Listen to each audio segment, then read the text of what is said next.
Ingat pesan ibu, pakai maskermu, cuci tangan pakai sabun, jangan sampai tertular. Ingat selalu pesan ibu, jaga jarakmu, hindari kerumunan, jaga keluargamu.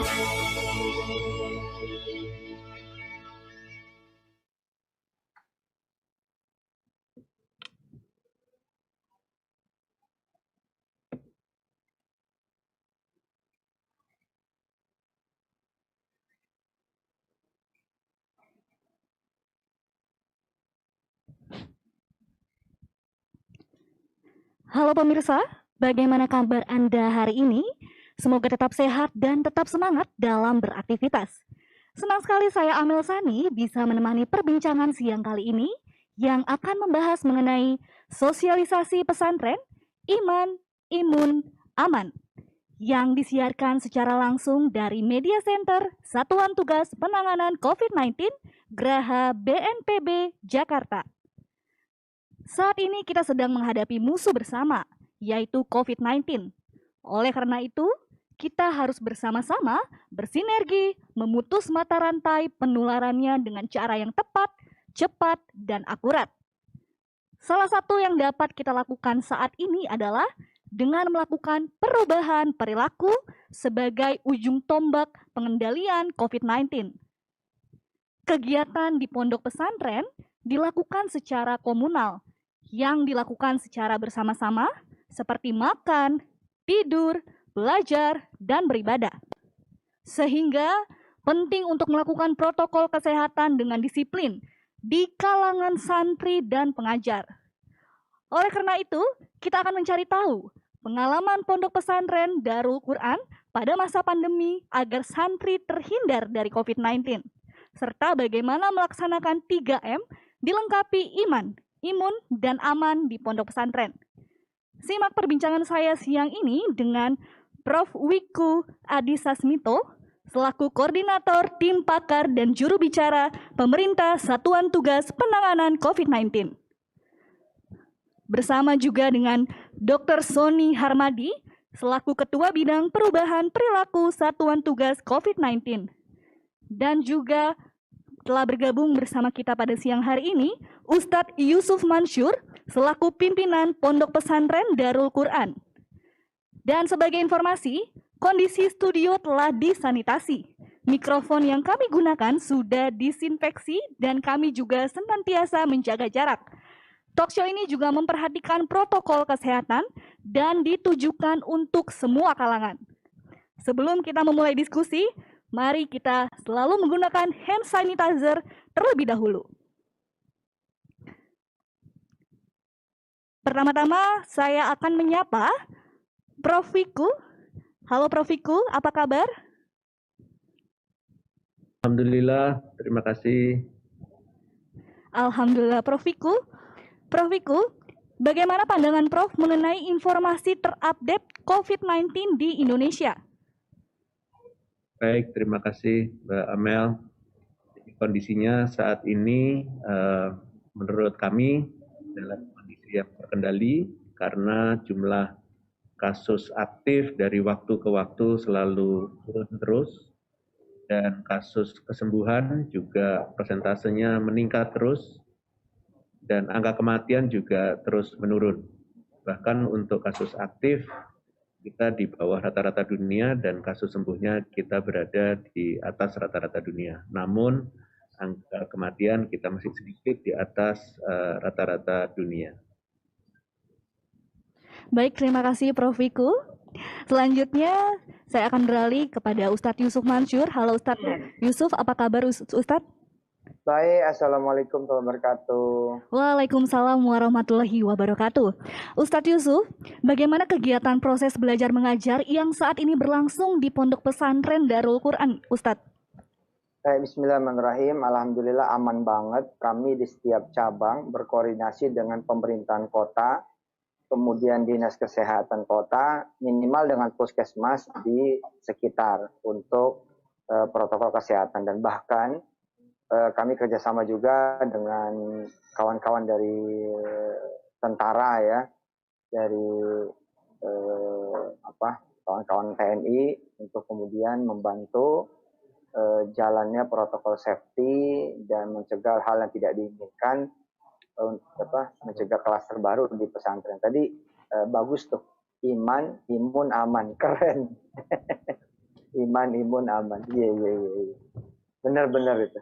Ya alhamdulillah, sejauh ini tempat paling menyenangkan buat anak-anak Indonesia saya kira pesantren, karena di tempat lain anak-anak masih pada kebingungan untuk belajar kayak apa, kemudian kegiatannya seperti apa. Tapi anak-anak di pesantren udah bahagia, udah main bola, main bulu tangkis, lari sana, lari sini, bergerak sana, bergerak sini, karena akhirnya pesantren ketika memang menjaga protokol safety-nya, dia menjadi tempat teraman buat anak-anak Indonesia untuk belajar dan beraktivitas. Jadi saya dengan mata kepala sendiri melihat kebaikan dan keunggulan pesantren dibanding sekolah, ya tambah-tambah lagi ketika masa COVID ini.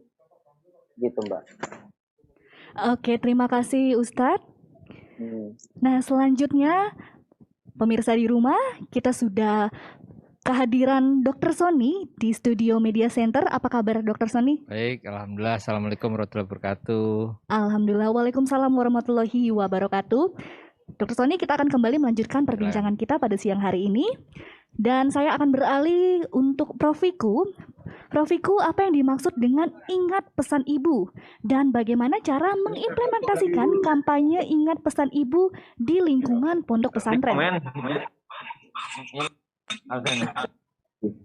Jadi ingat pesan ibu ini adalah sebuah tagline untuk pesan yang diusulkan dan diformulasikan oleh Ketua Satgas Penanganan COVID, Bapak Letnan Jenderal TNI Doni Monardo.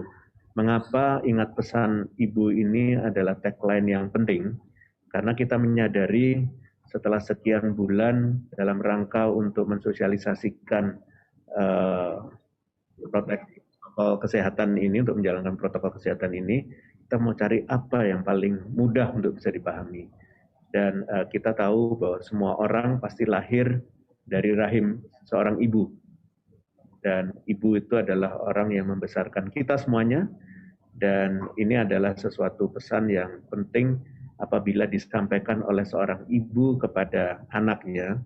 Dan kebetulan kalau ibu itu dilihat sebagai orang tua dan potensi tertular juga tinggi dari lingkungan sekitarnya dan rentan, maka ingat pesan ibu seharusnya sangat mengakar masuk ke dalam jiwa dari setiap orang apabila itu ibunya. Maka dari itu memberikan tagline ingat pesan orang di Indonesia betul-betul bisa mematuhi permintaan ibunya, yaitu protokol 3M, termasuk di dalam lingkungan pesantren. Jadi pesantren yang mungkin juga kadang-kadang dengan figur ibu menjadi teringat untuk betul-betul bisa disiplin terhadap pesan dari ibu tersebut. Demikian. Terima kasih Prof. Wiku. Saya akan beralih kepada Ustadz Yusuf Mansyur. Ustadz, apakah ada pengajar atau santri di Darul Quran yang terinfeksi COVID-19 dan bagaimana pondok pesantren mengantisipasinya?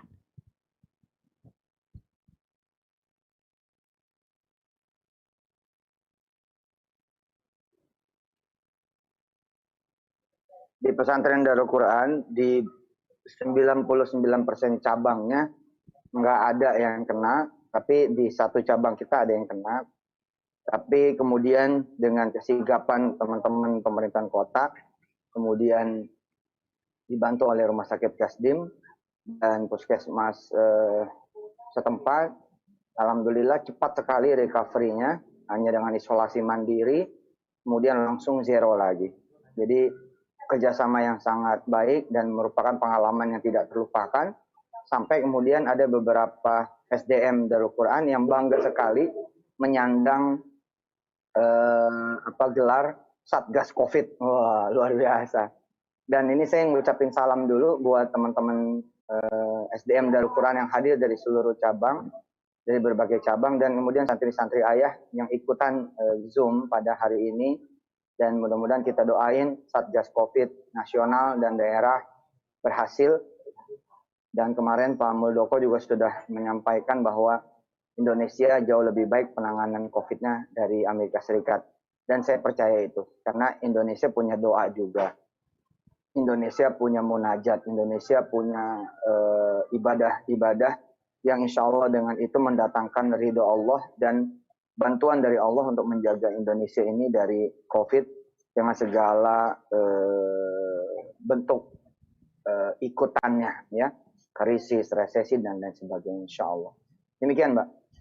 Oke, insya Allah Pak Ustadz, terima kasih banyak Ustadz Yusuf. Iya. Dan kita akan beralih kepada Dr. Sony di sini yang telah bergabung bersama kita pada siang hari ini. Dr. Sony, adakah contoh studi kasus perubahan perilaku masyarakat yang berdampak baik terhadap penurunan jumlah kasus COVID-19, Dok?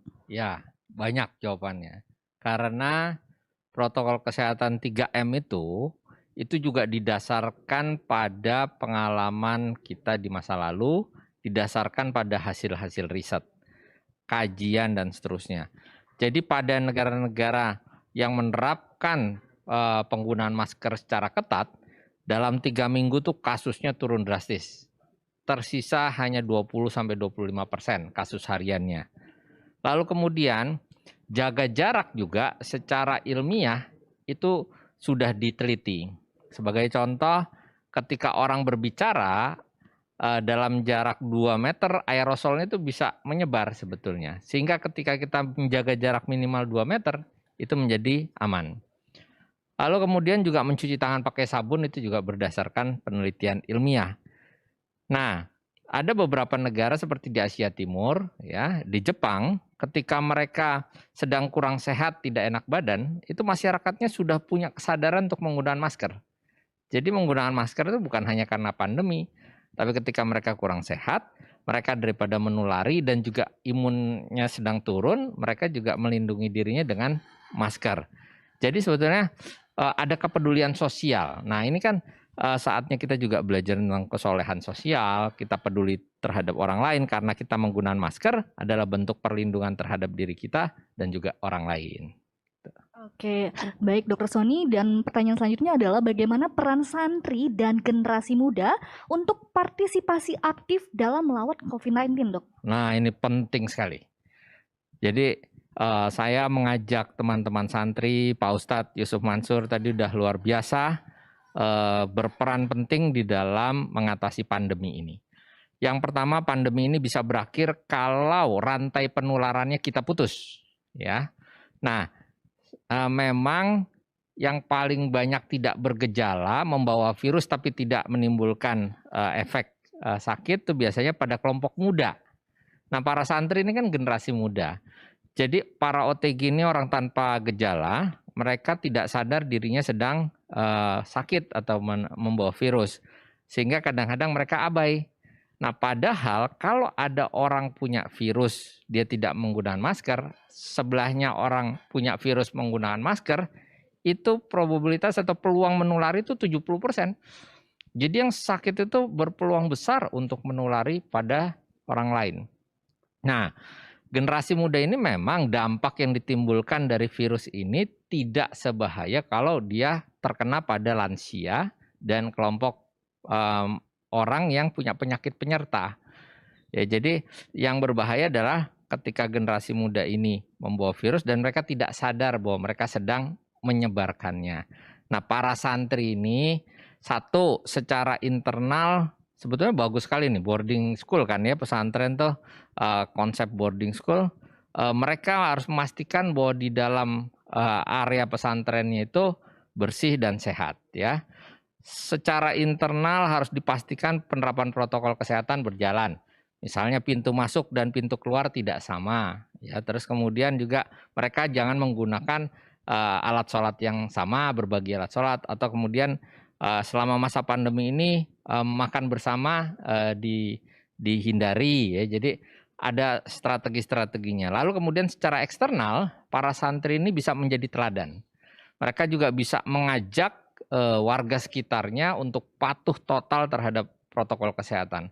Dan dengan peran ini, terutama mereka mengajak teman-teman sebaya di lingkungan sekitar, santri sudah betul-betul membantu kita semua, membantu Satgas, membantu pemerintah dan bangsa Indonesia untuk segera mampu memutus rantai penularan dan kita bebas dari pandemi ini.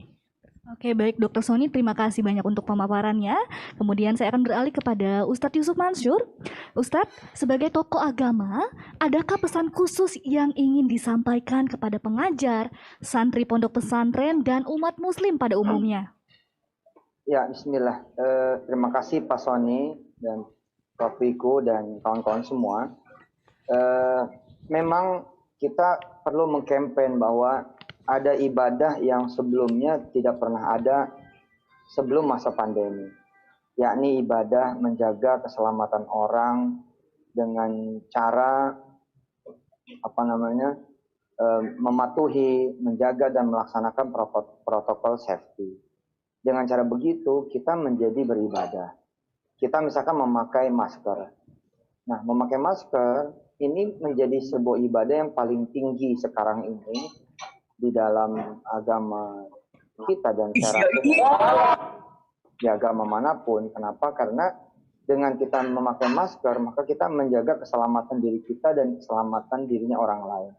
Bukankah Islam juga menjadi agama yang mulia karena isinya adalah menyelamatkan diri dan menyelamatkan orang lain. Kemudian ketika kita mematuhi jenis protokol safety yang lain, bentuk tindakan perilaku protokol safety yang lain seperti menjaga jarak, social distancing, menghindari kerumunan, cuci tangan, maka itu sepenuh-penuhnya ibadah.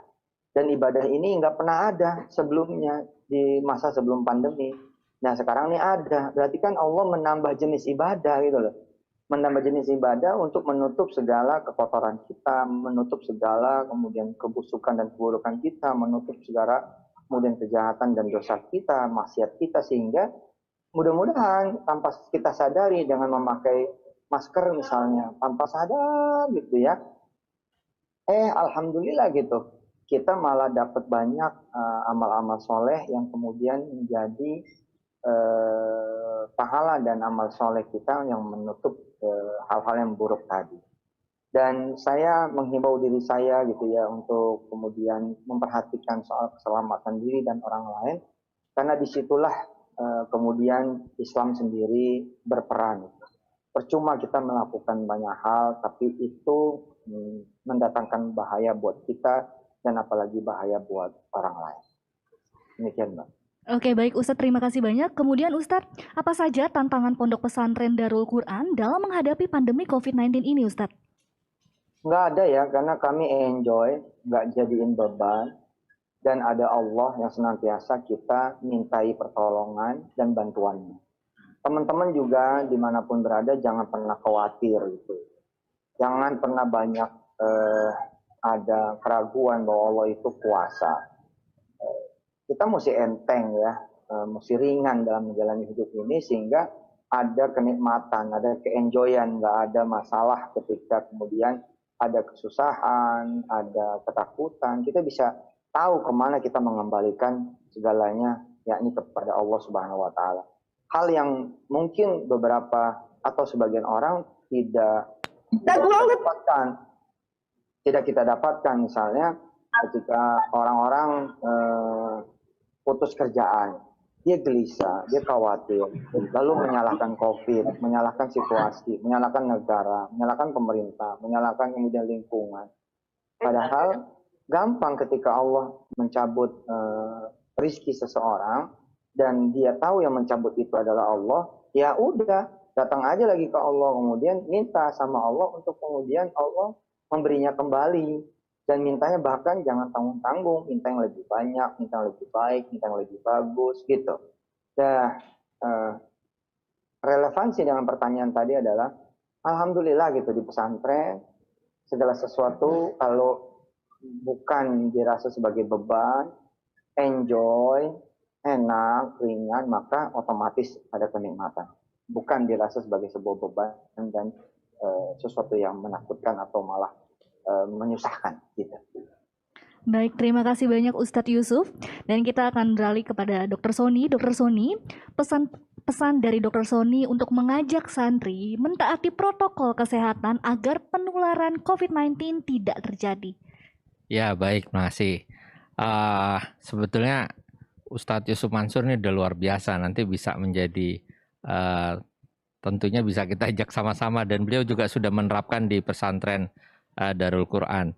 Jadi kalau saran saya pertama bentuk satgas pesantren. Kalau ada satgas pesantren, lalu kemudian di dalamnya satu, dia menjalankan fungsi mensosialisasikan terus, mengingatkan teman-temannya di internal pesantren agar melaksanakan 3M. Di situ kan juga para kiainya, para pengasuhnya juga tentu terus mengingatkan itu. Nah, selain mengingatkan, mengedukasi secara terus-menerus, para petugas dari Satgas pesantren tadi juga mungkin memperdalam pengetahuan tentang virus, tentang pandemi, dan seterusnya, sehingga kita lebih baik lagi dalam menghadapi pandemi ini ke depan. Terus berikutnya juga bisa memberikan edukasi bagi masyarakat sekitar tadi. Jadi keikutsertaan masyarakat bersama santri, lalu kemudian para pengasuh, itu akan luar biasa. Kalau ada 100 santri masing-masing bisa punya peran mempengaruhi 10 orang saja, kan berarti sudah 1000 orang yang bisa diajak. Lalu kemudian juga terus terang ini Pak Ustadz, masih juga banyak yang yakin bahwa dirinya tidak mungkin tertular COVID-19, atau masih yakin bahwa ini adalah sebuah konspirasi, rekayasa, atau berita hoax, bohong, dan seterusnya.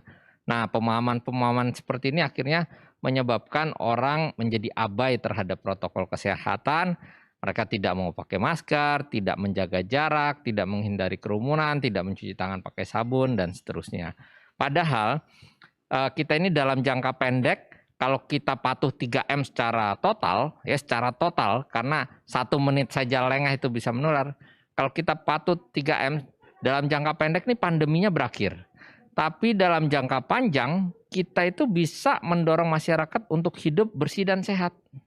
Jadi hidup bersih dan sehat ini menjadi kebiasaan masyarakat kita, seperti masyarakat di Asia Timur tadi. Dan kelebihannya teman-teman pesantren, kita kan ada 3 wajib, ya, 3 utama. Iman, aman, dan imun. Nah, imannya ini sudah bagus, ditambah aman yang bagus dan imun yang bagus, itu akan luar biasa dan menjadi contoh bagi masyarakat bahwa di dalam menghadapi pandemi ini dengan iman yang kuat, dengan patuh terhadap protokol kesehatan, dengan menjaga imunitas tubuh kita bisa menghadapi ini. Jadi saya setuju Ustadz Yusuf Mansur tadi, hadapi dengan santai, ringan, tetapi ya menjalankan 3 wajib tadi dan seterusnya. 3M jangan pernah dilupakan. Dalam jangka panjang kita akan punya masyarakat yang lebih sehat lagi dan terbebas dari infeksi, insya Allah. Oke dokter, terima kasih banyak. Dan selanjutnya kita akan beralih kepada Prof. Wiku. Prof, apa saja tantangan pemerintah dalam menangani COVID-19, khususnya pada pondok pesantren? Ya, baik, terima kasih. Jadi tantangan paling utama itu pesantren itu kan sebenarnya salah satunya kan tempat pendidikan ya. Jadi di dalam tempat pendidikan itu kalau cara lama, secara lalu kan biasanya muka dan kemudian ada salam, dan salam itu disampaikan kepada para pengasuhnya juga, mungkin juga dengan cium tangan, ya, dan sholat juga rapat gitu. Nah, tantangannya adalah buat pemerintah adalah bagaimana caranya supaya aktivitas pesantren itu bisa kembali diadakan, tetapi mungkin harus dengan kondisi yang berbeda sebelumnya, supaya tidak terjadi penularan. Karena tadi sudah disampaikan oleh Dr. Sony bahwa yang paling penting itu kita harus bisa memutus rantai penularan. Dan kalau dijelaskan oleh Ustadz Yusuf Mansur tadi, sebenarnya pesantren Darul Quran ini sebenarnya sudah menjalankannya dari 100, mungkin cuma 1 tadi yang sempat tertular sebentar begitu. Jadi sebenarnya sudah mulai mempraktekkan hal seperti itu. Dan ini yang kita harapkan dari pemerintah adalah semua pesantren, baik yang jumlahnya dalam satu pengelolaan banyak atau mungkin yang berdiri sendiri-sendiri, itu betul-betul bisa patuh menjalankan protokol kesehatan di dalam aktivitas di pesantren tersebut begitu. Jadi semakin muslim di pesantren bisa memberikan contoh tidak pernah tertular dan kalau diperiksa secara rutin semuanya sehat, maka itu akan membangun semangat, membangun imun. Karena semua merasa bahagia karena iman dengan kita berdoa, berzikir, bermunajat, seluruhnya itu pasti membangunkan semangat yang luar biasa dan kedekatan pada Allah, sehingga imunitasnya juga akan muncul dengan kuat untuk melindunginya. Tapi tetap harus dengan protokol kesehatan, karena mau nggak mau virus ini bisa menular kalau kita tidak menggunakan masker, tidak jaga jarak, dan tidak cuci tangan dengan sabun dan air mengalir, terutama kalau jarinya nanti menyentuh mata, hidung, dan mulut. Jadi sebenarnya pemerintah itu mengharapkan betul dari seluruh pesantren, dari para santri dan pengelolanya semuanya, untuk betul-betul mulai menjalankan aktivitasnya secara bertahap dengan protokol kesehatan yang ketat. Dan ini adalah suatu adaptasi kebiasaan baru yang perlu dilatih, dan bisa saja dalam latihan itu tidak berhasil, tapi juga latihan itu juga bisa membawa keberhasilan. Jadi dengan kita sering latihan, lama-lama kita tahu seberapa cara mengaturnya supaya betul-betul ada aktivitasnya dan tidak terjadi penularan. Beberapa pesantren sudah cukup maju untuk seperti itu. Itulah yang kita harapkan dari pemerintah kepada seluruh pesantren yang ada di Indonesia. Baik, Prof. Wiku, Dr. Sony, dan Ustadz Yusuf Mansur, terima kasih banyak untuk pemaparannya. Dan sekarang saya akan membacakan pertanyaan dari para santri. Pertanyaan pertama datang dari Alvan Izudin, kelas 7B asal Bogor. Pertanyaan ditujukan untuk Prof. Wiku. Pertanyaannya adalah, berapa lama waktu efektif yang dibutuhkan untuk mengubah rapid reaktif menjadi non-reaktif? Silakan Prof. Wiku. Ya, terima kasih Adik Afan. Berapa lama ini untuk bisa berubah dari rapid test yang reaktif menjadi tidak aktif kembali begitu ya? Sebenarnya kan rapid test, kalau rapid ini agak ilmiah jadinya. Jadi kalau rapid testnya yang biasanya menggunakan antibody, maka rapid test antibody itu mengetes adanya antibody di dalam tubuh. Antibody di dalam tubuh itu muncul apabila kita terinfeksi oleh virus. Jadi pertama kali kalau kita kena virus, kalau dites rapid test antibody, itu tidak akan ketemu, hasilnya akan non-reaktif. Tapi apabila sudah lebih dari 7 hari, mungkin akan mulai muncul antibodinya karena melawan virus tersebut, dan kalau dites, antibodinya yaitu imunoglobulin M, maka akan positif. Tapi kalau waktunya ditambah lagi, maka nanti akan tambah seminggu atau lebih, biasanya akan muncul antibodi yang lain lagi, yang memori, yang disebut imunoglobulin G. Jadi kalau dites rapid test itu, maka bisa saja tetap positif karena ada antibodi yang memori, begitu ya. Nah, tapi saya mau sampaikan bahwa rapid test ini bukan hanya antibodi, ada rapid test yang antigen. Apa sih fungsi rapid test? Rapid test itu fungsinya untuk screening apakah orang itu sakit atau tidak karena COVID. Nah, rapid test antigen, maka orang itu tertular, beberapa hari saja dia sudah mulai bersirkulasi di dalam tubuhnya, maka kalau dites akan positif antigen, tapi belum tentu antibody. Jadi demikian penjelasannya, agak panjang, tapi sebenarnya ini adalah sebagian dari yang ilmiah yang paham tentang keadaan ini. Terima kasih. Baik, terima kasih Prof. Wiku. Pertanyaan kedua datang dari Abdul kelas 10 asal Bogor. Pertanyaan ditujukan untuk Ustadz Yusuf Mansur. Singkat saja Ustadz, bagaimana cara mengingatkan saudara seiman yang tidak mau ikhtiar melakukan 3M karena alasan tawakal? Silakan Ustadz. Bismillah. Pertama, kita sebagai pengajak, sebagai penyeru juga jangan baper. Namanya gue yang ngajak, namanya menyeru, dan juga memberitahu. Ada yang sekali dapat, ada yang 2 kali, ada yang 3 kali, ada yang 4 kali.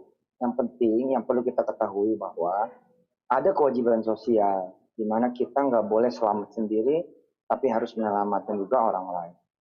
Terima kasih pada Dr. Sony, pada Prof. Wiku yang tidak ada henti-hentinya, dan juga teman-teman Satgas COVID, baik tingkat nasional maupun daerah, maupun di lembaga-lembaga. Tadi menyebut ada Satgas COVID pesantren. Kemarin saya ke Gontor ya, Ponorogo. Wah, luar biasa tuh. Satgas COVID-nya, wah, disiplinnya minta ampun. Subhanallah.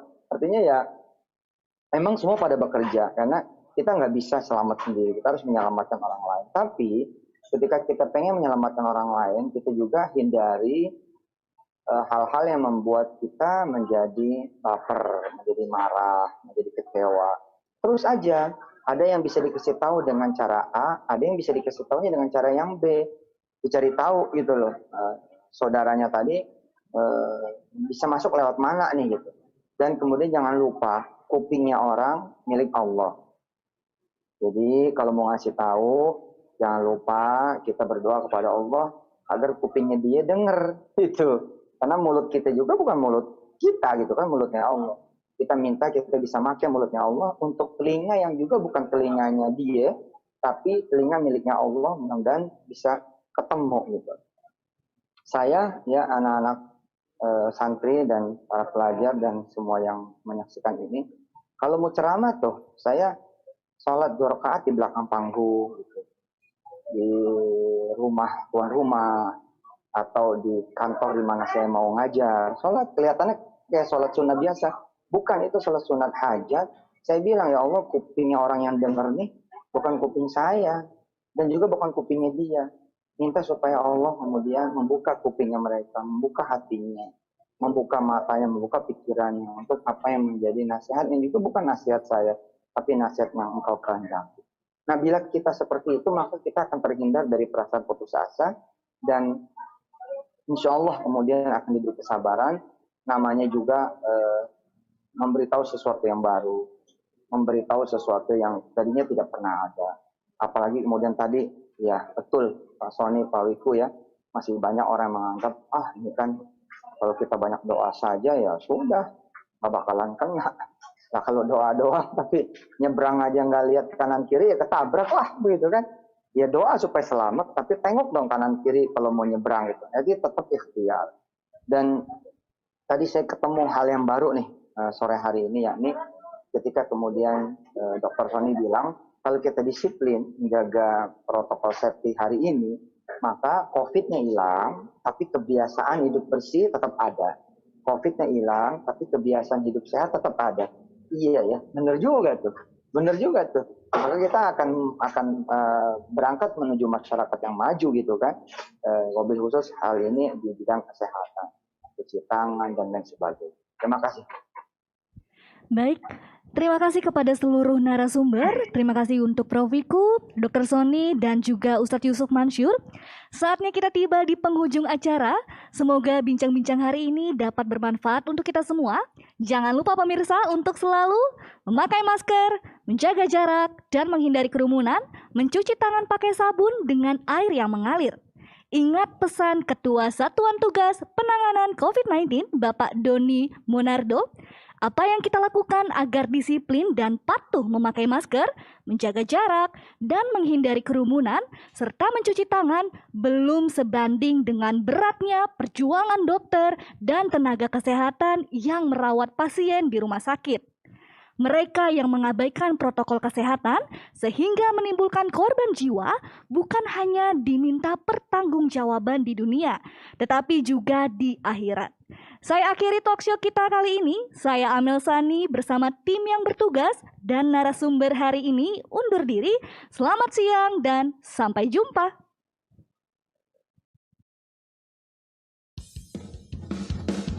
Ingat pesan ibu, pakai maskermu, cuci tangan pakai sabun, jangan sampai tertular. Ingat selalu pesan ibu, jaga jarakmu, hindari kerumunan, jaga keluargamu.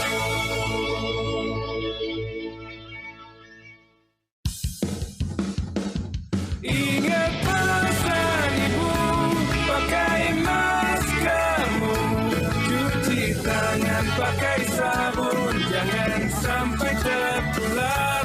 Ingat selalu pesan ibu, jaga jarakmu, hindari kerumunan, jaga keluargamu.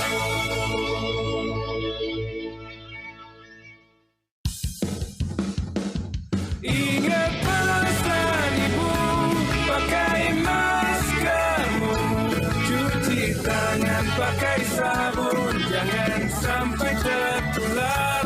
Ingat selalu pesan ibu, jaga jarakmu, hindari kerumunan.